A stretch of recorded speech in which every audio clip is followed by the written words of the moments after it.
চলো এখন আমরা একটু শিখি, সেটা হচ্ছে আইসো টার্মস নিয়ে। কেমিস্ট্রিতে আমাদের কিছু টার্মস আছে: আইসোটোপ, আইসোবার, আইসোটোন, আইসো ইলেকট্রন, আইসো স্টার, আইসো ডায়াফার, আইসো বারিক, আইসোকোরিক, আইসোথার্মাল, অ্যাডিয়াবেটিক। এই কন্ডিশনগুলো তোমাকে এক্সপ্লেন করবো। ফার্স্ট, আইসোটোপ বলতে কি বোঝায়? যে সমস্ত এলিমেন্টের অ্যাটমিক নাম্বার সেম, মাস নাম্বার ডিফারেন্স। যেমন হাইড্রোজেনের H11, H12, H13। আইসোটোপের উল্টো হচ্ছে তোমার আইসো বার। ক্যালসিয়াম আর আর্গনের লক্ষ্য করো, এদের atomic number different but mass number same. এবার আমরা আইসোটোন। আইসোটোন বলতে কি বোঝাই? Element having different atomic number আর mass number but neutron number same, তাদেরকে বলে isotone. Sodium 1123, magnesium 1224। Neutron number আমরা কিভাবে ক্যালকুলেট করি? Atomic mass minus atomic number. তো সোডিয়ামের জন্য লক্ষ্য 23 মাইনাস 11, দ্যাট ইজ 12। ম্যাগনেশিয়ামেরও same, 24 minus 12, that is 1 to 12। তার জন্য এটা আইসোটোন। এরপর যাবো আমরা আইসো ইলেকট্রন। তুমি লক্ষ্য করো সোডিয়ামের অ্যাটমিক নাম্বার 11, বাট যেই ওকে একটা Na প্লাস বলবো, লক্ষ্য করো ওর ইলেকট্রন নাম্বার 10।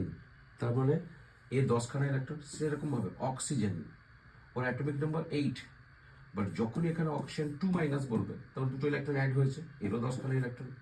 বা নিয়ন, লক্ষ্য করো এদের অ্যাটমিক নাম্বার 10, তাহলে সবারই 10খানা ইলেকট্রন আছে।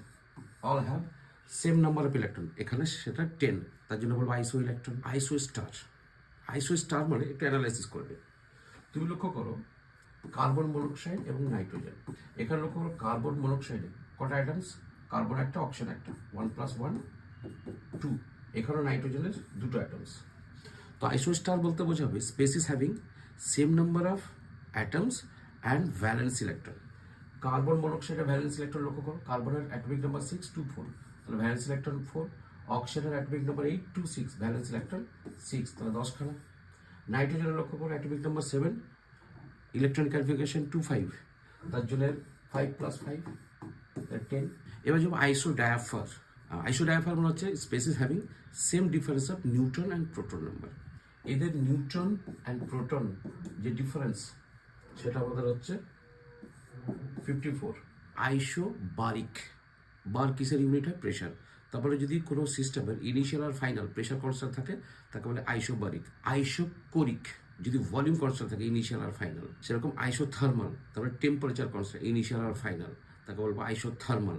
আর একটা যদি কোনো সিস্টেমের হিট কনস্ট্যান্ট থাকে ইনিশিয়াল আর ফাইনাল, তাকে বলি অ্যাডিয়াবেটিক।